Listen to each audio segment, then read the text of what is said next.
Dieu Père, on veut lever nos cœurs, nos voix ce matin parce qu'on est heureux. On est heureux de t'appartenir. On est heureux de pouvoir se réunir ensemble pour ouvrir ta parole. Et ensuite, prendre un temps de prière. Alors, Père, ce matin, on te demande de diriger toutes choses par ton esprit. On croit fermement que ton Esprit Saint qui est en nous doit diriger toutes choses, que ce soit les chants, que ce soit la prière ou la prédication. Alors, bon Père dans le ciel, on te demande du plus profond de notre cœur ton assistance ce matin. Touche nos cœurs, ouvre nos cœurs afin que ta parole puisse pénétrer dans nos vies, afin qu'on puisse marcher de plus en plus en obéissance captive de Christ. Alors, selon ton Fils, qu'on te demande cette bénédiction particulière pour ce matin. Recharge nos cœurs, recharge nos vies, afin qu'on puisse aller partout autour de nous, Seigneur. Amen. Amen. On pourrait peut-être commencer par un cantique assez facile, attaché à la croix pour moi.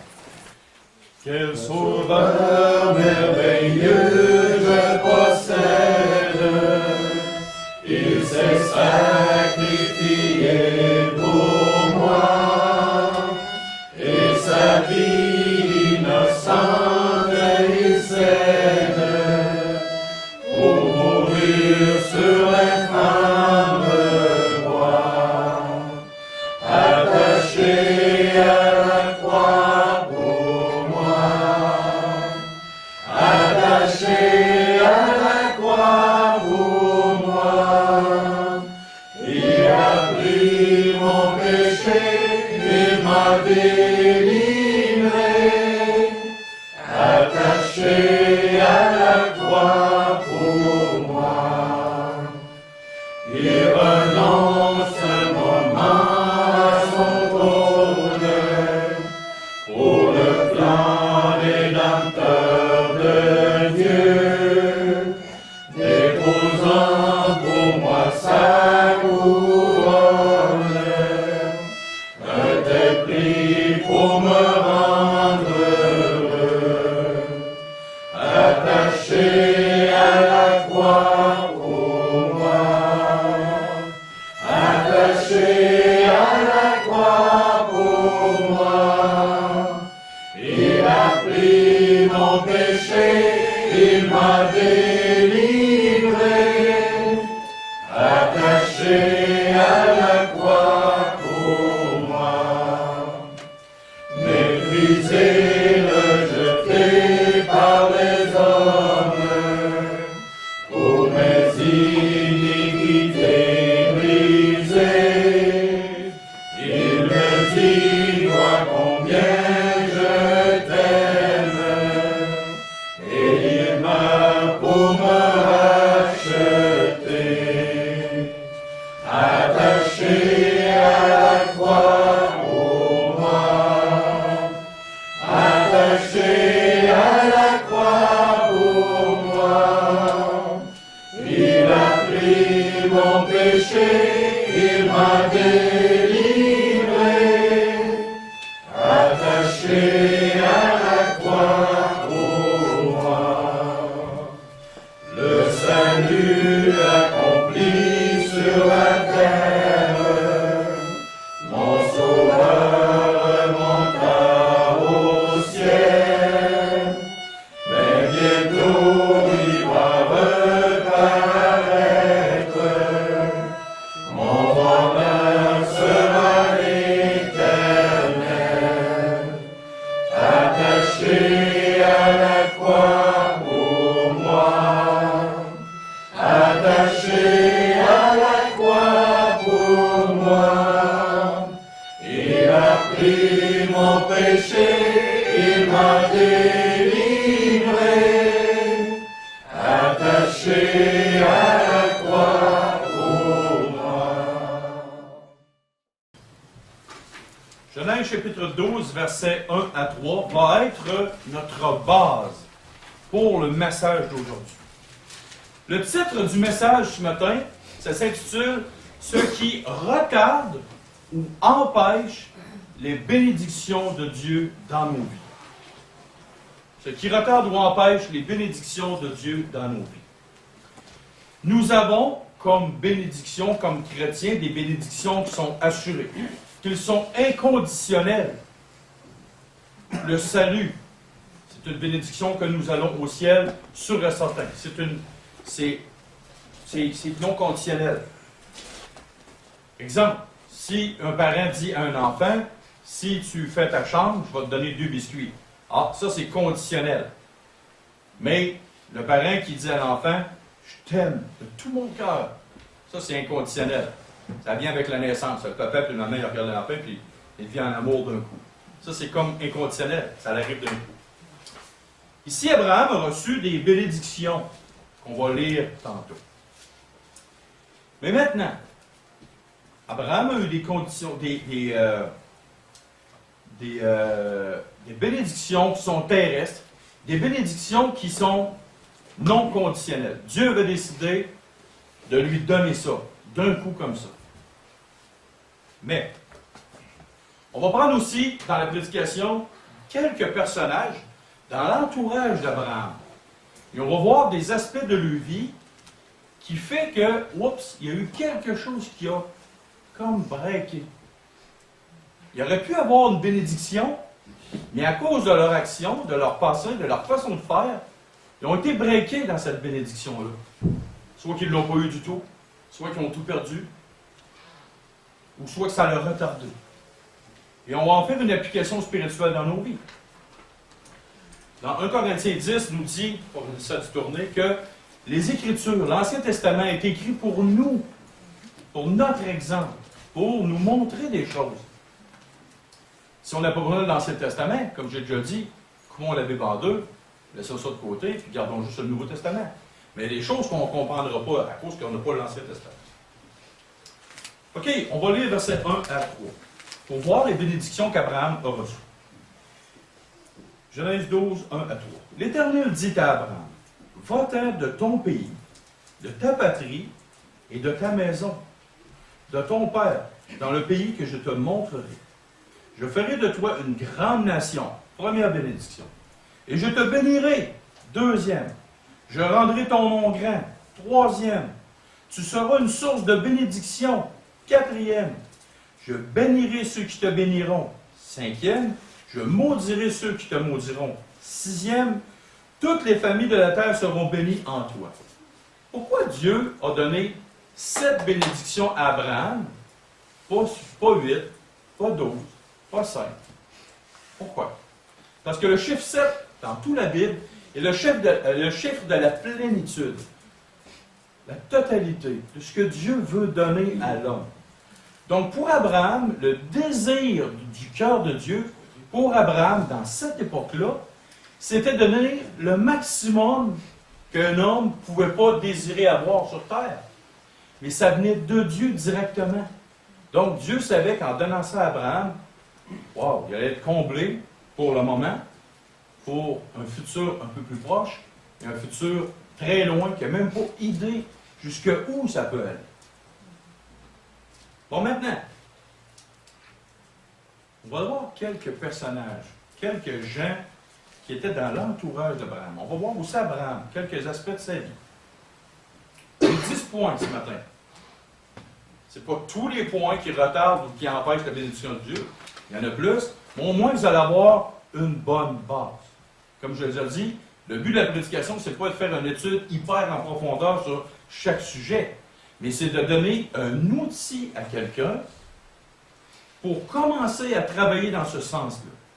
Exemple, on fournit un marteau, et ce n'est pas le gars qui va construire l'édifice, ce n'est pas le marteau qui construit l'édifice, c'est l'outil dans les mains du gars qui va construire l'édifice. Donc la prédication est un outil dans le but de faire une plus grande recherche après. OK, on va remonter un petit peu plus avant. On va aller voir le papa d'Abraham, le père d'Abraham. Qu'est-ce qui s'est passé dans sa vie? On va remonter à Genèse 11, verset 27. Juste un petit peu en haut. Quelques versets en haut du chapitre 12. On va voir un homme qui s'appelle Térach, ou Térac, pour certains qui l'appellent autrement. À partir du verset 27, Genèse 11, verset 27, jusqu'à 32. Voici la postérité de Térach, ou Térac. Térach engendra Abraham, Nachor et Haran. Haran engendra Lot. Et Abraham mourut en présence de Térache, son père, au pays de sa naissance, à Ur, en Chaldée. Abraham et Nachor prirent des femmes. Le nom de la femme d'Abraham était Saraï, et le nom de la femme de Nachor était Milca, fils d'Aram, père de Milca et père de Jisca. Saraï était stérile et n'avait point d'enfant. Térache prit Abraham, son fils, et Lot, fils d'Aram, fils de son fils, et Saraï, sa belle-fille, femme d'Abraham, son fils. Ils sortirent d'Ur, en Chaldée, pour aller au pays de Canaan. Ils vinrent jusqu'à Charan et y habitèrent. Oh! On va remarquer quelque chose. Il est parti de où? De Ur. Lui, il avait quelque chose, un plan de match, Térache, de prendre sa famille, s'en aller à Canaan. Il a arrêté à Charan, il est arrivé à Charan, il a arrêté là. Bam! Mais pourtant, il s'en allait là. Il était pratiquement rendu là. Bon, il a arrêté là. Qu'est-ce qui s'est passé dans la vie de cet homme-là? Faut qu'il arrête là. Pourtant, on sait qu'à cause de ce que la Bible enseigne, que Canaan, c'était le pays de la promesse de Dieu. On ne le sait pas. Dieu a parlé à Térache, puis il a dit pars, puis va-t'en. Il a décidé de partir, il s'est en allé, il a arrêté. Qu'est-ce qui fait ça? Et plus tard, Abraham a reparti. Mais il est reparti juste à l'âge de 75 ans. Oh, il y a quelque chose. Je vous laisse ça sur le terrain. Qu'est-ce que Ur? Ville. C'est une ville. Mais je vais vous donner la définition de ce que c'est Ur. Et vous allez comprendre pourquoi. Je suis allé chercher sur Wikipédia c'était quoi Ur. Aujourd'hui, c'est un autre nom. Mais Ur, la ville d'où le père d'Abraham est parti, et où est-ce qu'Abraham... Abraham, est-tu parti de Ur ou il est parti de Charan? Il est parti de Charan. Mais Abraham connaissait Ur. OK, maintenant, je vais vous lire un peu la description. C'est pas très long. Ur apparaît comme une des principales et des plus puissantes cités sumériennes du 3e millénaire avant Jésus-Christ, comme l'illustrent les tombes royales et le riche mobilier funéraire qui y fut exhumé. Durant le 21e siècle avant Jésus-Christ, cette ville fut la capitale d'un puissant empire dirigé par les rois de ce que la tradition mésopotamienne a retenu comme la 3e dynastie d'Ur.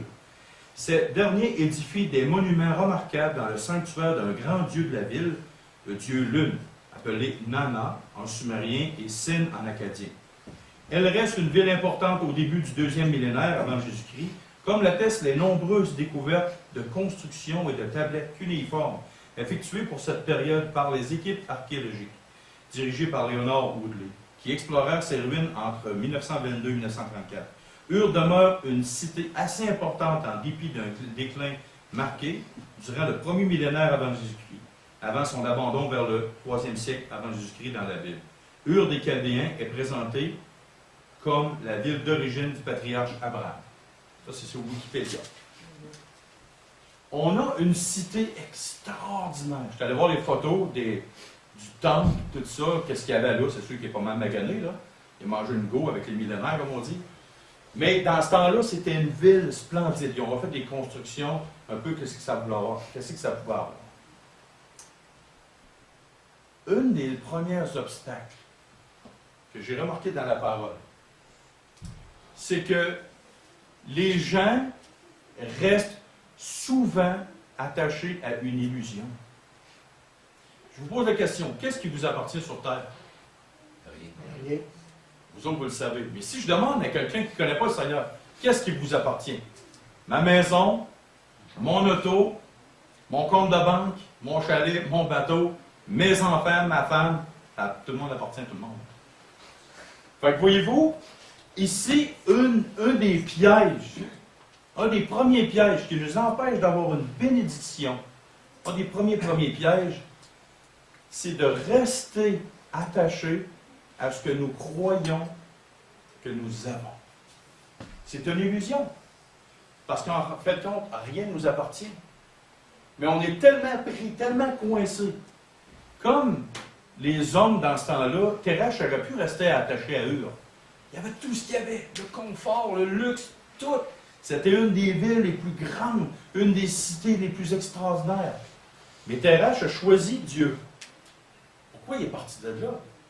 Abraham, dans l'hébreu, c'est marqué qu'il est parti sans savoir où il allait.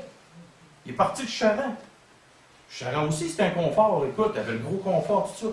Mais il est parti sans savoir où il allait. Il a marché par la foi. C'est comme s'il marchait les deux yeux fermés. C'est comme si on dirait à quelqu'un, tu vas t'en aller avec ton automobile, tu vas conduire les yeux fermés. Il faut que tu aies la foi. Tu vas juste par ma voix écouter où tu t'en vas dans le chemin. Qui prendrait cette chance-là? Pas grand monde qui prendrait la chance de écoute-moi comme il faut, là, ça va bien aller. Ferme tes yeux, on va te boucher les yeux, puis on s'en va sur l'autoroute 20. Juste par ma voix, tu vas te guider. Mais en réalité, c'est ça.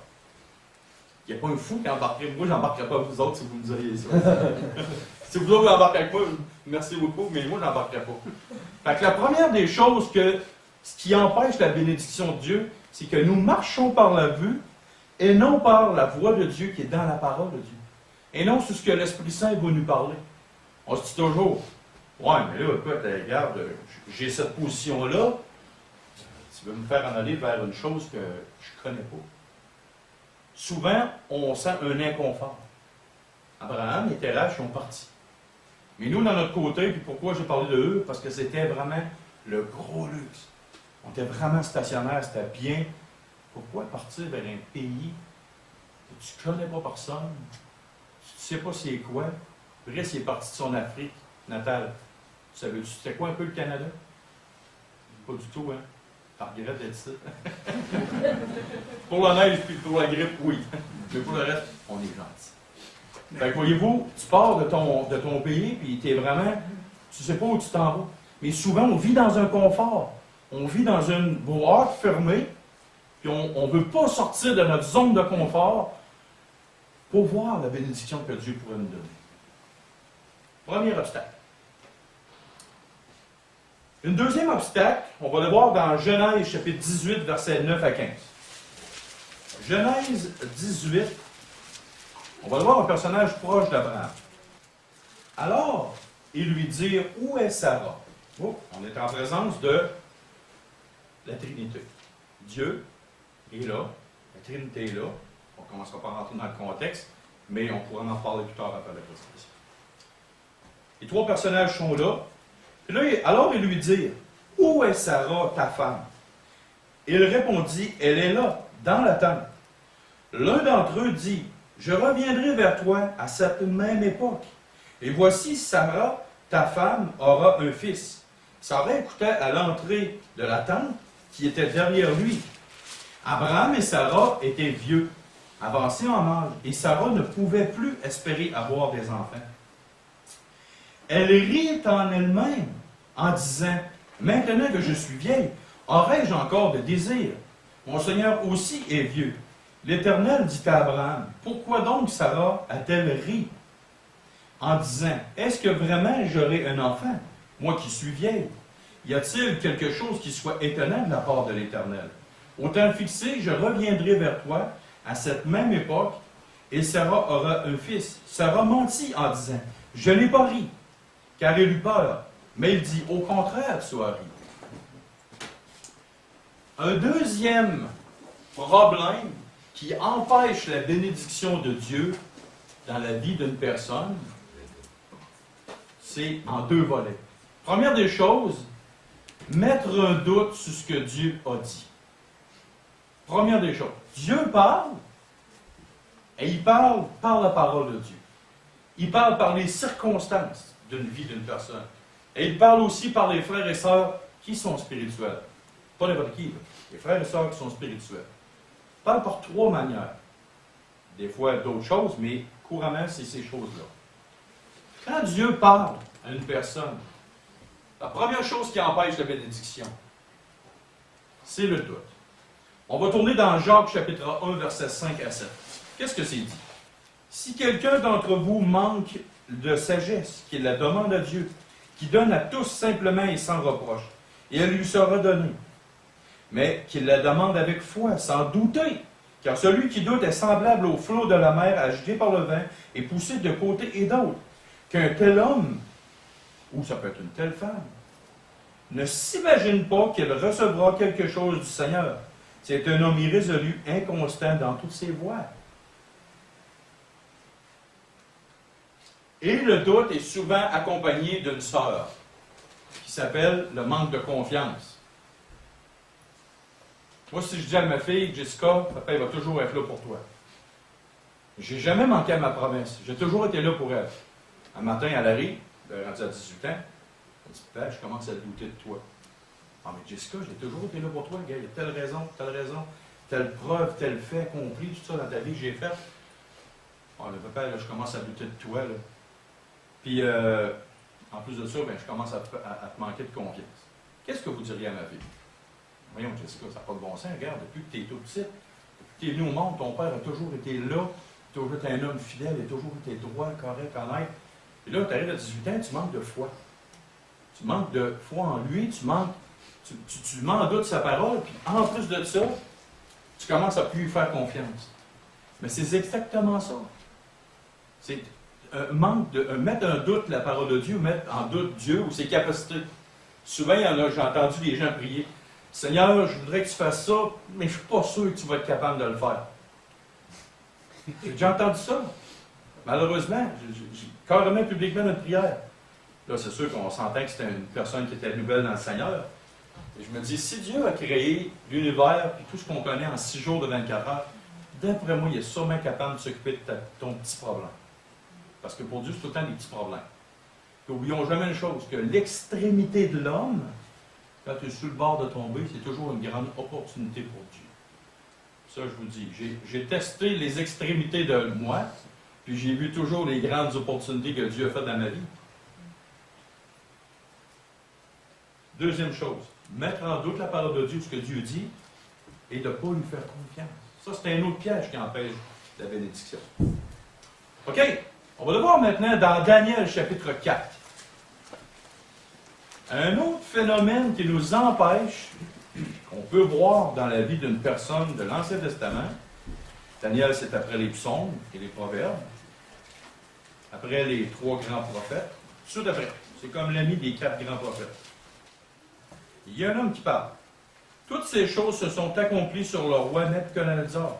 Qui était le roi Nebuchadnezzar? Un des plus grands rois, le plus grand roi de Babylone. La première grande cité qui contrôlait tout le monde entier. C'était un homme qui contrôlait 129 pays dans le monde connu. C'était un homme, lui disait, ce pays-là meurt, tout le monde mourrait. C'était automatique. C'était un des hommes les plus puissants. C'était l'homme le plus puissant de son temps. Toutes ces choses se sont accomplies sur le roi Nebuchadnezzar. Au bout de 12 mois, il se promenait dans le palais royal à Babylone. Le roi prit la parole et dit, « N'est-ce pas ici Babylone, la grande, que j'ai bâtie comme résidence royale par la puissance de ma force et pour la gloire de ma magnificence? » La parole était encore dans la bouche du roi qu'une voix descendit du ciel. « Apprends, roi Nebuchadnezzar, qu'on va t'enlever le royaume, on te chassera du milieu des hommes, tu auras ta demeure avec les bêtes des champs, on te donnera comme au bœuf de l'herbe à manger, et 7 ans passeront sur toi, jusqu'à ce que tu saches que le Très-Haut domine sur le règne des hommes et qu'il donne à qui il lui plaît. » Première mention. On va le voir aussi, on va retourner dans Genèse chapitre 13. Abraham dit à Lot qu'il y ait point, je te prie, de dispute entre moi et toi. Il y a entre mes bergers et tes bergers, car nous sommes frères. Tout le pays n'est-il pas devant toi? Sépare-toi donc de moi. Si tu vas à gauche, j'irai à droite. Si tu vas à droite, j'irai à gauche. Lot leva les yeux, il vit toute la plaine du Jourdain, qui était entièrement arrosée. Avant que l'Éternel ait détruit Sodome et Gomorrhe, c'était jusqu'à Tsoar, comme un jardin de l'Éternel, comme le pays d'Égypte. Lot choisit pour lui toute la plaine du Jourdain, et il s'avança vers l'Orient. C'est ainsi qu'ils se séparèrent l'un de l'autre. Abraham habita dans le pays de Canaan, et Lot habita dans les villes de la plaine, et dressa ses tentes jusqu'à Sodome. Les gens de Sodome étaient méchants et de grands pécheurs contre l'Éternel. Oh. On a vu 3 hommes. On a vu le roi Nebuchadnezzar, imbu de sa propre personne, au contrôle de sa propre vie, et dirigeait sa propre vie. On a vu un homme, un autre homme, Abraham, on a vu Lot aussi. Abraham, il dit, garde, il n'y a pas de chicane entre nous. Maintenant, il dit, choisis. Qu'est-ce que tu vas faire? Lot, qu'est-ce qu'il a décidé? Il a regardé qu'est-ce qui était le plus profitable pour lui, pour ses bestiaux, pour son entreprise, parce que dans ce temps-là, gros de même, c'était une entreprise. Hein. Il a dit, ouais, ça serait pas mal plus profitable d'aller vers Sodome et Gomorrhe. Il est allé là. On sait aussi tous les résultats de la vie de Lot. On pourra en parler après la prédication. Puis Abraham, quel a été son choix? Il dit, garde, choisis. Après ça, quand il a laissé choisir les gens, puis Lot, là, Dieu, il a reparlé par après, il y a eu une grande bénédiction. Où je veux en venir avec ça? Un des points qui empêche la bénédiction de Dieu, et que j'ai goûté amèrement, c'est quand tu veux prendre le contrôle de ta propre vie, que tu veux décider pour toi-même, et que tu dis, je vais faire ça, ça, puis c'est comme ça. Seigneur Dieu, je te prie que ça marche, puis je m'en vais par là. Parce que c'est la bonne solution. Quand une personne dit, je vais faire ceci, je vais faire cela, je veux m'en aller par là, je veux faire ça comme métier, je veux ouvrir une entreprise, je veux faire ci, je veux faire ça, est-ce que nous cherchons la volonté de Dieu, la direction de Dieu? Et souvent, on se casse la gueule bien comme il faut. Parce qu'on ne demande pas la vie à Dieu avant. On fait quelque chose, on demande au Seigneur de nous bénir dans la direction qu'on prend. Pour l'éducation de nos enfants, pour le choix de notre travail. Mais ça devrait être l'inverse. Et je l'ai goûté assez amèrement. Qu'est-ce qui est arrivé à Nebuchadnezzar? Lui a dit, viens ici, mon champion. J'ai quelque chose à te dire, que ça ne marche pas dans ta vie, je vais te montrer qui ronne. Puis, descends de tes grands chevaux, calme-toi le pompon. Tu es arrivé au maximum de ce qu'un homme peut arriver, maintenant je vais te montrer ce que je décide de faire moi. Dieu est au contrôle.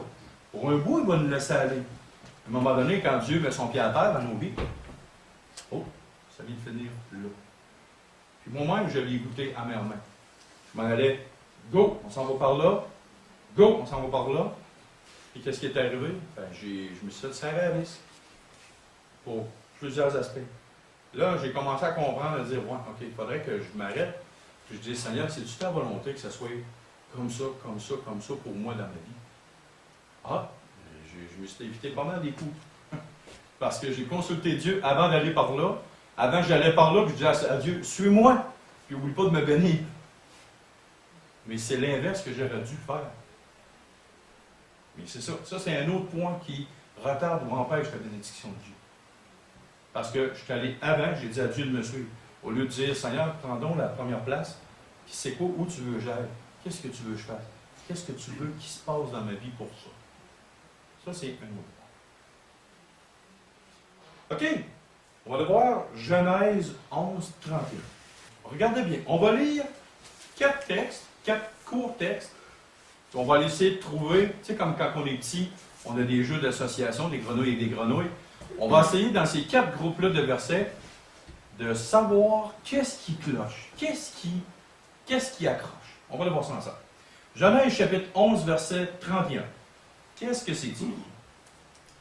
Térak prit Abraham, son fils, et Lot, fils d'Aran, fils de son fils, et Sarai, sa belle-fille, femme d'Abraham, son fils. Ils sortirent ensemble d'eux, en Chaldée, pour aller au pays de Canaan. Ils vinrent jusqu'à Charan et y habitèrent. Il y a quelque chose qui cloche. Tantôt, je donne un petit indice. On va voir le texte. On va voir dans Genèse chapitre 12, versets 4 et 5. Abraham partit comme l'Éternel le lui avait dit. Et Lot partit avec lui. Abraham, âgé de 75 ans, lorsqu'il sortit de Charan. Abraham prit Sarai, sa femme, et Lot, fils de son frère, avec tous les biens qu'ils possédaient, et les serviteurs qu'ils avaient acquis à Charan. Ils partirent pour aller dans le pays de Canaan. Ils arrivèrent au pays de Canaan. Il y a quelque chose encore là qui bloque. Si vous voulez savoir, regardez le verset 1, qu'est-ce qu'il dit. Je vais vous donner une petite piste d'indice. L'Éternel dit à Abraham, va-t'en de ton pays, qui était Charan à ce moment-là, de ta patrie, de la maison de ton père dans le pays que je te mentionnerai. Dieu avait dit quoi, Abraham? Pars de ton pays, c'est le fait. Pars de ta patrie, puis pars de la maison de ton père. Qu'est-ce qu'il a fait? Il est parti avec son père. Donc, son père est mort. Il est parti avec Ok. le neveu. Le neveu. Dieu il avait dit, pars tout seul. Ah. Qu'est-ce qui est arrivé avec Térache? Térache, Dieu avait probablement parlé dans son cœur. pars, va-t'en à Canaan. Le gars, il arrive, oups, il s'installe à Charette. Il ne va pas plus loin, il arrête ça là. Et pourtant, il était supposé aller là. Qu'est-ce que vous diriez? Je dirais, hey, mon père reste à Montréal. Bonjour, père, je m'en vais te voir, là, tantôt, là, ce sera pas long, je pars là. J'arrête à Trois-Rivières, puis je n'appelle plus personne, je reste là. Mon père va m'appeler, il va dire, John, c'est que tu fais? Bon, il a décidé d'arrêter à Trois-Rivières, tentais, puis je reste là, puis il ne faut plus te voir.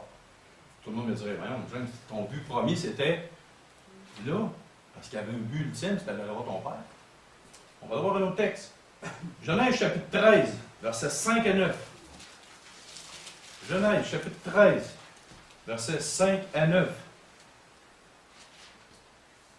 Lot, qui voyageait avec Abraham, avait aussi des brebis, des bœufs et des tentes. Et la contrée était insuffisante pour qu'ils demeurent ensemble, car leur bien était si considérable qu'ils ne pouvaient demeurer ensemble. Et il y eut querelle entre les bergers des troupeaux d'Abraham et les bergers des troupeaux de Lot. Les Cananéens et les Phérésiens habitaient alors dans le pays. Abraham dit à Lot qu'il n'y a point, je te prie, de dispute entre toi et moi. Okay? Ça, c'est un texte qu'on a déjà lu. OK. Là, je voulais voir les conséquences. Mais on va le voir au dernier texte dans Luc 14, à partir du verset 25, 26, 27 et 33. De grandes foules faisaient route avec Jésus. Il se retourna et leur dit, « Si quelqu'un vient à moi sans me préférer à son père, à sa mère, à sa femme, à ses enfants, à ses frères et à ses sœurs, et même à sa propre vie, il ne peut être mon disciple. Et quiconque ne porte pas sa croix et ne me suit pas, ne peut être mon disciple. » On va voir le verset 33. « Ainsi donc, quiconque d'entre vous renonce pas à tout ce qu'il possède, ne peut être mon disciple. » Qu'est-ce qu'on peut bien retirer de ces textes? Une des raisons pourquoi les bénédictions sont retardées de la part de Dieu, c'est souvent par notre propre faute. C'est toujours par notre propre faute. Parce que Dieu, il ne veut pas que notre bénédiction, on ne l'ait pas. Il y a un cœur généreux. Dieu est généreux dans toute sa personne. La preuve, c'est le plus grand généreux du monde entier. Il a donné littéralement son Fils pour nous. Mais il y a une chose, par exemple. Souvent, par notre propre faute, nous mettons des personnes, des activités, des actions, des pensées, toutes sortes de choses qui vont à l'encontre de la volonté de Dieu pour nous. Qu'est-ce que ça fait? C'est que ça retarde, ou ça l'empêche littéralement qu'on manque de bénédiction. Voyez-vous, avez-vous remarqué à quel âge Abraham est parti de Charan? 75. 75 ans. Est-ce que si son père, littéralement, n'avait pas arrêté sa course, il serait déjà rendu à Canaan? Il aurait déjà pleinement eu la bénédiction de Dieu pour toutes ces choses-là. Mais qu'est-ce qui est arrivé? Ça l'a retardé, la bénédiction. Dieu est puissant, il s'est organisé, tout ça. Mais encore là, il a ramené Lot avec lui. On voit 2-3 épisodes dans la vie d'Abraham. Bon, il est obligé d'aller chercher son neveu qui était coincé avec du monde. Il y a eu des chicanes avec les querelles, tout ça. Pourquoi? Mais Dieu il avait simplement dit, pars seul, éloigne-toi de la maison de ta patrie. Puis go, vas-y, va là, fais ça. Souvent, à cause de notre propre faute, on met toutes sortes d'obstacles dans nos vies qui fait que la bénédiction de Dieu est retardée à cause de ces choses-là. Puis le matin à matin, c'est pas de se regarder et de se pointer chacun. Ah, tout c'est à cause de ça, tout c'est à cause de ça. Non, Dieu dit de s'examiner soi-même. Par l'Esprit Saint, par la parole de Dieu, puis de dire, Seigneur, c'est quoi je fais de travers pour que ta bénédiction arrive? Puis souvent, il y en a qui disent, oh Seigneur! Au lieu de dire, oh, Seigneur, c'est quoi qui se passe? C'est quoi qui se passe? Pourquoi la bénédiction n'arrive pas dans ma vie? Je ne suis pas en train de parler de la doctrine de la prospérité où ce que vous allez tous devenir millionnaire. Okay? Je ne suis pas en train de parler de ça du tout. Surtout à la caméra, ceux qui écoutent des vidéos, je ne suis pas en train de dire que vous allez devenir millionnaire. La preuve que la doctrine de la prospérité ne marche pas, c'est Jésus, puis nous, on a une famille pauvre. Puis, il est mort sur la croix. Il y avait quoi? Même pas sa tunique. Fait que là, laissez-moi faire, s'il vous plaît, la doctrine de la prospérité. C'est pas ça que je parle. Je parle de bénédiction spirituelle dans nos vies. Puis, toute bénédiction spirituelle dans le futur sont dans les lieux célestes. N'oublions jamais, notre résidence n'est pas sur la terre. Elle est auprès de Dieu. Et quand je parle de bénédiction, oui, sur terre, il y a des bénédictions temporaires, Mais les plus grandes et les plus merveilleuses bénédictions vont être au ciel. Mais les bénédictions célestes, il y en a qui sont inconditionnelles, il y en a d'autres qui sont conditionnelles. Le tribunal de Christ, là, c'est pas juste donner une tape sur les doigts et après ça, c'est fini. Il y aura des pertes de récompenses, puis il y aura aussi des gains de récompenses. C'est ça que je vous parle. Mais aussi sur la terre. Quand vous voyez que ça accroche tout le temps sur la terre, ben, il y a un problème. Okay? Mais ça, c'est des points de mire. OK? OK. On va tomber au 5e point. Genèse, chapitre 12, versets 11 à 13. Un autre épisode de la vie d'Abraham. Comme il était prêt d'entrer en Égypte, il dit à Sarah, sa femme, « Voici, je sais ce que tu es une belle femme, une femme de belle figure. Quand les Égyptiens te verront, ils diront, c'est sa femme, et ils me tueront, et te laisseront la vie. Dis, je te prie, que tu es ma sœur, afin que je sois bien traité à cause de toi, et que mon âme vive grâce à toi. » Est-ce qu'Abraham a compté un mensonge? Oui. Un demi-mensonge? Ou une vérité? Un mensonge. Qui était cette femme-là qui était sa femme?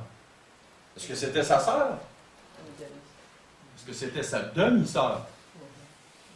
Oui, c'était sa demi-sœur. Il n'avait pas tout à fait menti. Il dit, dis que t'es ma sœur. Moi, je peux vous dire une chose. J'ai une demi-sœur et 2 demi-frères. Dans mon cœur, je n'ai jamais été élevé avec eux autres, mais de sang, c'est les 3 enfants de mon père. Mais on n'a pas la même mère. Abraham, Sarah maintenant, c'était sa demi-sœur. C'était une demi-vérité. Souvent, mais avant, on va aller lire un autre texte. Dans Marc chapitre 8, versets 34 à 38. Puis, ayant appelé la foule avec ses disciples, il leur dit, « Si quelqu'un veut venir après moi, qu'il renonce à lui-même et qu'il se charge de sa croix et qu'il me suive. Car celui qui voudra sauver sa vie la perdra. Mais celui qui perdra sa vie à cause de moi et de la bonne nouvelle la sauvera. Et que sortir à un homme de gagner tout le monde s'il perd son âme? Que donnerait un homme en échange de son âme? Car quiconque aura honte de moi et de mes paroles, au milieu de cette génération adultère et pécheresse, le Fils de l'homme aura aussi honte de lui quand il viendra dans la gloire de son Père avec les saints anges. » Est-ce que comme chrétiens, ça peut nous arriver ou ça nous est déjà arrivé qu'on vit avec des demi-vérités dans nos vies? Oui. Je suis le premier. Ça m'est arrivé dans le passé. Hop, des fois, on arrive avec une situation, on ne veut pas trop se faire planter. On dit un petit mensonge, mais avec un couvert de vérité. On ne veut pas se faire pincer. Ou des fois, on dit, si je partage ma foi, qu'est-ce qui va arriver après? On est sur ma job. Ben, si je partage ma foi, je vais peut-être perdre mon travail. Ou si je m'affiche publiquement dans la rue comme chrétien, qu'est-ce qui va arriver? Des fois, on marche sur des œufs comme chrétien. Ou des fois, on veut atténuer quelque chose, une atmosphère, on ne dit pas toute la vérité à notre frère ou à notre sœur. Des fois, c'est tannant ce que je dis un matin, c'est comme si ça dérange, hein? C'est pas confortable. Mais malheureusement, Abraham, qu'est-ce qu'il a fait? C'est humain. Abraham, il avait peur pour sa vie, il dit à sa femme, il dit, garde, dis que t'es ma sœur. C'est à moitié vrai, mais dis quand même, ça va être correct. Mais son mensonge a amené un grand fléau sur le roi d'Égypte, un grand fléau sur le peuple qui était autour de lui. Parce que ça a commencé juste par un tout petit mensonge, ou une demi-vérité, ou un demi-mensonge. C'est qu'on fait bizarre à dire, un demi-mensonge, là, parce que c'est un mensonge au complet. Là. Mais voyez-vous, une autre chose qui nous empêche d'avoir la bénédiction de Dieu dans nos vies, ou ce qui retarde la bénédiction de Dieu, c'est de marcher avec des demi-vérités ou de marcher à moitié avec le Seigneur. Dans tout. Le Seigneur Jésus, il dit, garde, si tu as honte de moi et de mes paroles, si tu as honte de ma parole, si tu as honte de ma personne, garde, tu as 2 choix. C'est soit que tu complètement es avec moi, ou soit que, garde, va-t'en chez vous, arrête de parler de moi, puis occupe-toi plus de moi. Occupe-toi plus de moi. Littéralement, quand on marche à visage double avec les gens qui nous entourent, automatiquement, Dieu n'aime pas ça, et ne peut bénir, ne peut donner des bénédictions. Et dans l'éternité, il y aura des conséquences aussi. Parce qu'oublions jamais une chose, que sur Terre, notre vie, c'est comme un grand examen à l'école. À la fin, tu as ta note d'un examen d'école, mais à la fin de ta vie aussi, tu vas avoir ton résultat. Puis le seul et unique personne responsable de ton résultat, ce ne sera pas les autres, ça va être toi. Comment tu vas avoir réagi? Comment tu vas avoir agi? Comment tu vas avoir pensé? Comment tu vas avoir fait les choses? Tout ce que vous faites, faites-le pour Christ, la parole de Dieu dit. Des demi-affaires, Dieu n'est pas pour ça. Soyons pas comme des mous pas de colonne, mais soyons comme des Élie, qui n'avaient pas peur de se mettre debout et de proclamer la vérité. Christ aussi n'a pas eu peur. J'espère que c'était le Fils de Dieu. Comme Jean-Baptiste non plus. Aller se mettre en avant d'un roi, écoute, la femme de ton prochain, mon ami, là, ça ne marche pas. Là. Soyons authentiques comme chrétiens. Surtout comme chrétiens. L'authenticité, c'est ce que Dieu veut. Et n'ayons pas peur de dire, hey, j'ai manqué mon. Je me suis planté. Ça m'arrive de dire à ma femme, même régulièrement, excuse-moi, j'ai manqué là. Dire à un ami, excuse-moi, j'ai manqué. C'est pas grave. Tout le monde manque le coup. Et ce qui est grave, c'est de ne pas l'avouer et de garder notre bout, même si on est dans le champ. OK. Genèse chapitre 13, versets 9 à 13.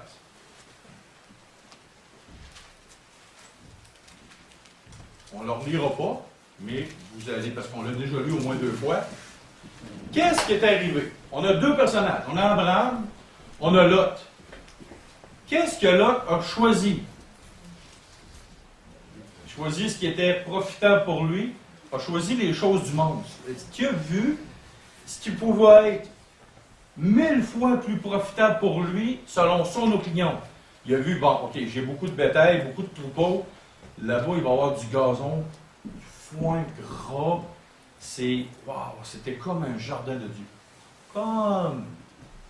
C'était une illusion.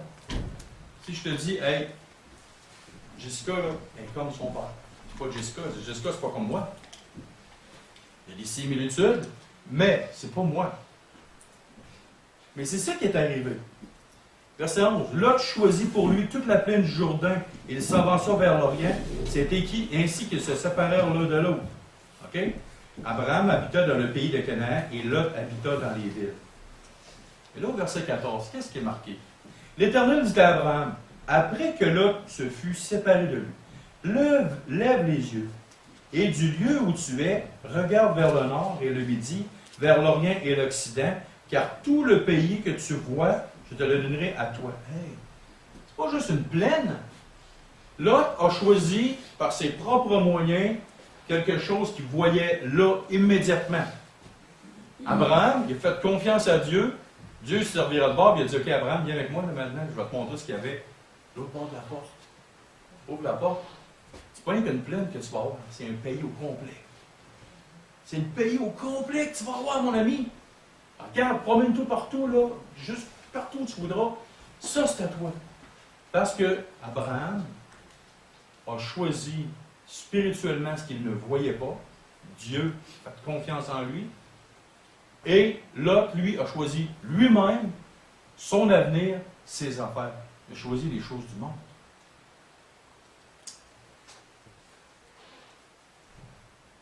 Choisir le monde au lieu de choisir Dieu. Choisir ce qu'on voit au lieu de choisir ce qui nous est promis par la foi. Vous voulez avoir seulement une plaine temporaire, et puis vous savez très bien l'histoire de Lot, qu'est-ce qui s'est produit? Il a tout perdu. Qu'est-ce qui se passe dans le monde? Qu'est-ce qui s'en vient dans pas long? Le feu va détruire tout ce que vous pouvez voir. Pourquoi mettre nos cœurs sur une maison? Elle va passer au feu. Un char, elle va passer au feu. Puis, des chances aussi, avant qu'elle passe au feu, qu'elle se ramasse en fourrière bien rouillée. La maison, en passant, c'est bien croche, c'est une étude de travers. Puis, à un moment donné, je ne comprenais pas pourquoi que les vieilles personnes âgées vendaient leur maison, parce qu'elles en avaient jusque-là. Je suis rendu à 41 ans, je commence à comprendre pourquoi est-ce qu'ils vendent un jour leur maison, puis non jusque-là. Puis ils choisissent plus le mieux pour eux autres. Puis moi, quand j'étais jeune, je voulais avoir un immense terrain. Après 11 ans que je tombe mon gazon, je me suis dit, pourquoi il n'est pas plus petit, mon gazon, mon terrain? J'aimerais ça avoir mon terrain plus petit. Quand on est jeune, on voit. Quand on est vieux, on se dit, tente plus. Mais c'est ça le monde. Le monde, c'est comme ça.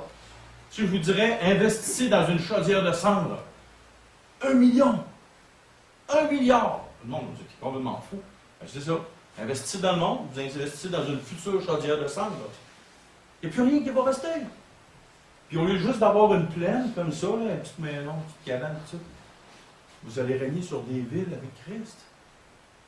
Vous allez régner dans l'éternité avec Christ. Pourquoi? Vouloir avoir une petite cabane, c'est un petit terrain, au lieu de vouloir régner avec Christ. Pourquoi vouloir avoir les choses du monde quand vous pouvez avoir le pays entier? Quelque chose qui va vous rester. Ils n'ont pas les yeux fixés vers là. Ils ont les yeux fixés vers là. Ça, c'est la vérité de Dieu. Ça, c'est pas un mensonge. En passant, le diable ne peut pas vous donner ce qui n'appartient pas à lui. Il va donner tout ce que tu veux, qu'il a dit à Christ. Si tu m'adores, tu m'aimes. Malheureusement, ce n'est même pas à lui. Excuse-moi mon grand, mais ce n'est pas à toi. Tu veux me donner quelque chose qui n'est pas à toi. C'est une illusion, le monde. OK, une autre chose. Je regarde là parce que je ne veux pas les passer.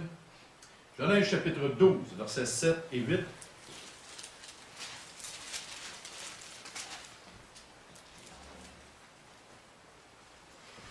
L'Éternel apparut à Abraham et dit, « Je donnerai ce pays à ta postérité. » Et Abraham bâtit là un autel à l'Éternel qui lui était apparu.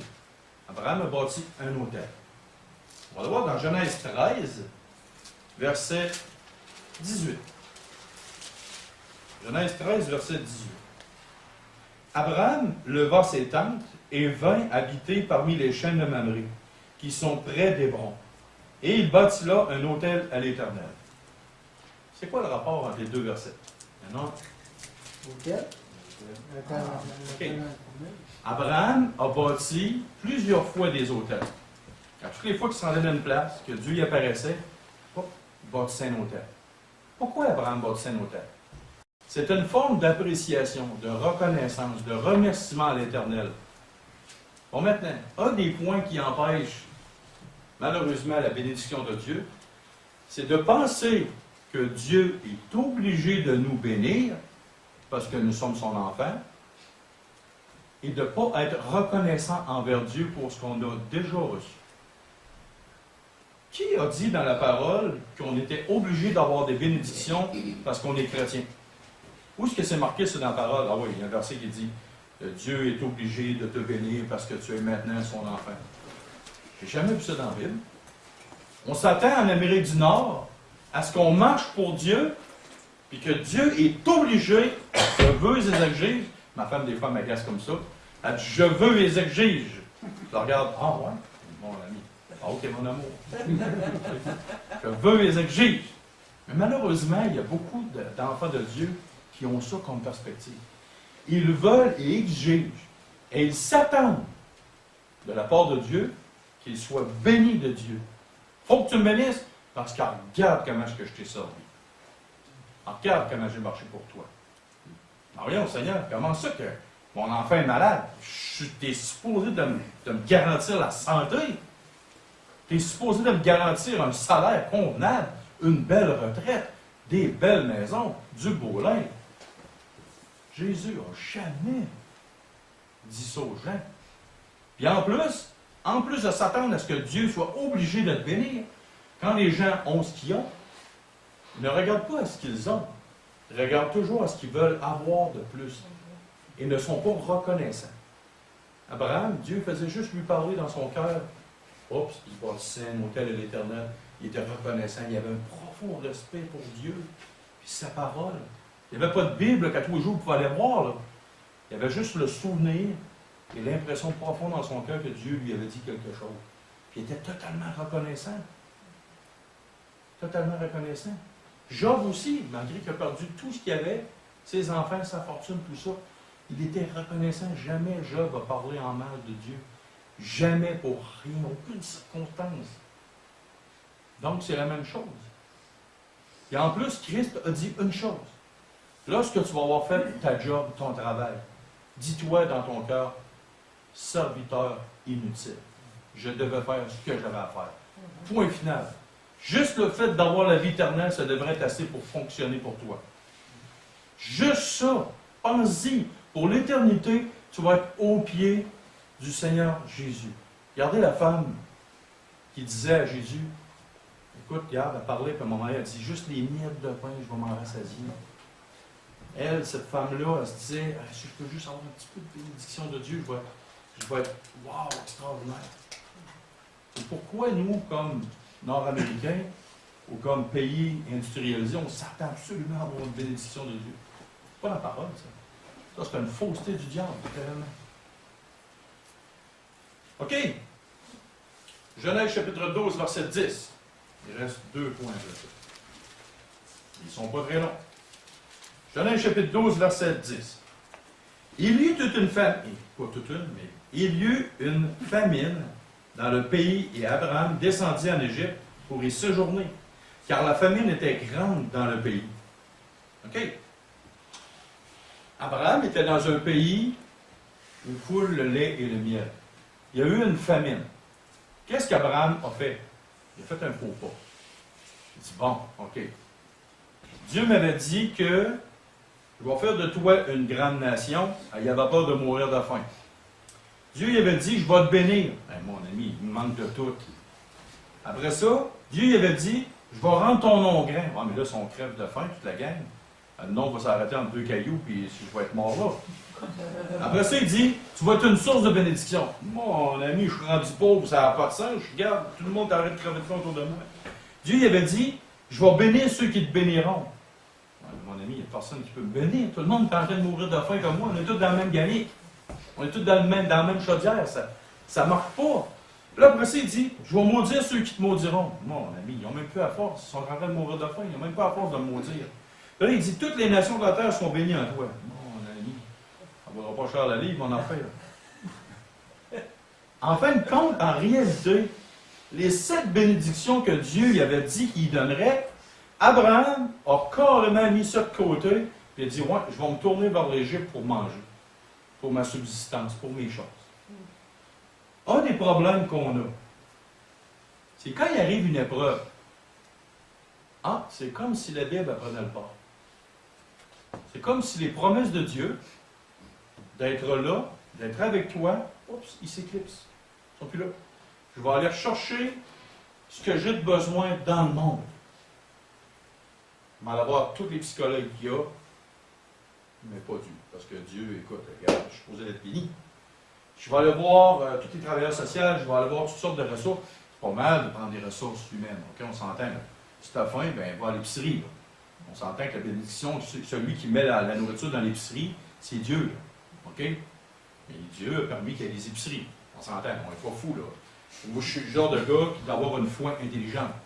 C'est le genre de gars qui me dit, je vais fermer mes yeux, je vais aller à New York, en pleine heure de pointe, à 5 heures, on va peser à 5 km/h, puis il m'a rentré par en bord de lumière rouge. On va passer sur le numéro rouge à New York. Excuse-moi, arrête, tu vas te faire rentrer dedans, ou la police va te pogner. Mais c'est sûr qu'il va arriver quoi, c'est sûr. Mais ce que je dis, c'est quand il arrive une épreuve, un coup, n'importe quoi, il faut absolument garder nos yeux fixés sur Christ. Souvenons-nous quand Pierre a marché sur l'eau, il y avait des vagues, des flots, la tempête terrible. Puis ça, je le répète, puis je le dirai toute ma vie. Excusez-moi ceux qui l'ont déjà entendu. Pierre marchait sur l'eau, puis c'est quand est-ce qu'il a commencé à renfoncer? Non, quand il a détourné ses yeux de Christ. Quand il avait les yeux fixés sur Christ, il marchait sur l'eau, wow, le miracle était là, la solution de Dieu était là. Aussitôt qu'il a commencé à regarder ailleurs que Christ, qu'est-ce que Christ a dit? Il a attendu qu'il soit rendu là, puis il a dit, il l'a pogné par la main, il dit, homme de peu de foi, genre de peu de foi. Pourquoi peu de foi? Écoute, j'étais là, tu marchais sur l'eau, puis là, tout d'un coup, tu dévis tes revers de moi, puis qu'est-ce qui arrive? Tu te confies à toi-même. Malheur à l'homme qui se confie dans l'homme. Appelle-toi l'homme aussi. Tu te confies à toi-même, à tes forces, aux gens du monde, aux choses aussi, au ça, aussi, au ça. Dans les mains, il m'est arrivé une bénédiction. Il n'y avait pas beaucoup d'argent. J'avais besoin absolument de tailleurs de char. Dieu, écoute, chaque tailleur de char valait 210 piastres. Et j'ai prié. J'ai dit, Seigneur, je dis, écoute, regarde, j'ai beaucoup d'argent. Je suis dans une situation précaire. Bon, je te prie, Seigneur, je te laisse entre les mains. Je n'ai même pas parlé à personne. Je t'en ai-tu parlé, Norbert? Non. Non, je n'ai jamais parlé à personne. J'ai dit, Seigneur, je suis dans une situation précaire, je n'ai pas beaucoup d'argent. Mon Norbert, il m'appelle, il dit, hey, j'ai trouvé des tailleurs. Et 4 tailleurs, 200 piastres. Flambant neuf. Je regarde le Seigneur, je dis, je savais que c'était plus près de moi. Peu importe ce que le Seigneur a pris comme moyen. Ça répète Norbert, ça répète un autre, ça peut être ci. Mais merci Norbert pour avoir été disponible à l'appel de Dieu, et j'ai été béni pour ça. Puis à un moment donné, c'est Norbert qui est béni par Dieu par un autre moyen. Ça t'est déjà arrivé, Norbert, d'être béni par un autre moyen? À plein. Beaucoup de fois. Ben, beaucoup de fois. C'est bien plus trippant de faire confiance, les yeux fermés à Dieu, puis de s'attendre, puis de voir les bénédictions extraordinaires, que aussitôt qu'il t'arrive de quoi, prends la Bible, regarde Dieu, on s'en va. Non, c'est pas le même. Mais Abraham, il y a eu un manque de foi dans les 7 promesses que Dieu lui avait données. Il dit, ouais, mais il a la nourriture en Égypte. C'est quoi qui est arrivé avec Élie? La cruche n'a jamais manqué d'huile. C'était bien pire que là. C'était le top du maximum du top. Vous avez un pays, 3 ans de temps et demi, pas de pluie, qu'est-ce que ça fait? Vous allez voir que c'est pas jojo. Il manque de tout, c'est la sécheresse monumentale. Et Élie n'a jamais manqué de nourriture. Il a eu une foi complète et entière en Dieu. Donc, ne pas détourner notre pas de notre marche chrétienne à cause qu'il arrive un coup dur dans notre vie. En passant, vous savez les coups durs, je vais vous apprendre à vous faire une prophétie ce matin. Vous allez en avoir encore. Je ne veux pas être tannant, mais vous allez encore avoir des coups durs. Mais il y a une chose, par exemple, je vous dis, vous avez 2 choix. Soit de marcher tout seul, ou soit que Dieu vous prenne dans ses bras et qu'il marche avec vous. Essayez la deuxième option, vous allez voir, c'est vraiment super. Vraiment, vraiment, vraiment super. OK. Un dernier point. Genèse 19, 23 à 25. Le soleil se levait sur la terre lorsque Lot entra à Tsoar. Alors l'Éternel fit pleuvoir du ciel sur Sodome et sur Gomorrhe, du soufre et du feu, de par l'Éternel. Il détruisit ces villes, toute la plaine et tous les habitants des villes et les plantes de la terre. La femme de Lot regarda en arrière et elle devint une statue de sel. Oh! Pourquoi elle regarde en arrière? Parce qu'elle avait vraiment un cœur méchant et qu'elle était vraiment méchante. C'était une sorcière. Est-ce que c'est ça la vérité? Non. Elle a doudé. Pas juste ça. Non.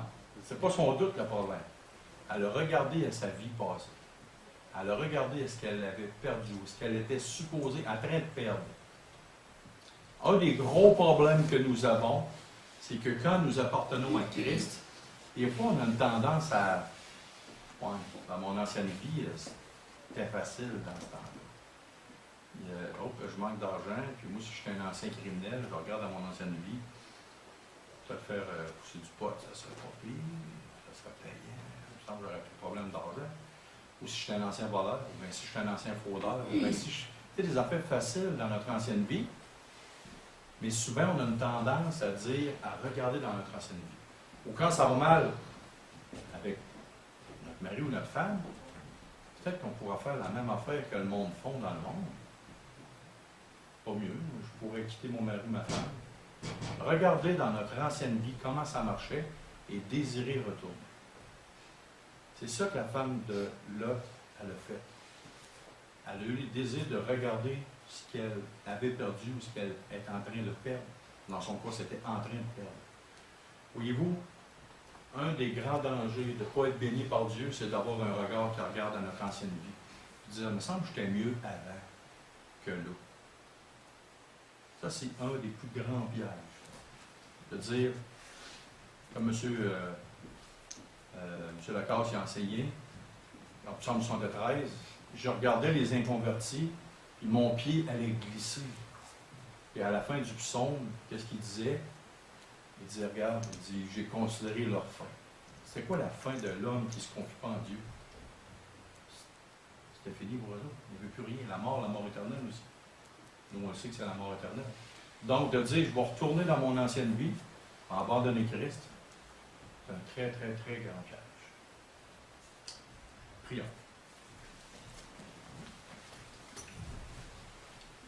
Seigneur Dieu et Père, on a vu quelques principes ce matin.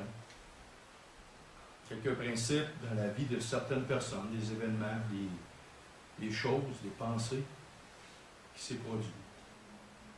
Alors, Père, faites que cet enseignement-là puisse vraiment toucher nos cœurs, afin qu'on ne puisse pas, comme dans 1 Corinthiens 10 nous dit, pas faire les mêmes erreurs, Seigneur.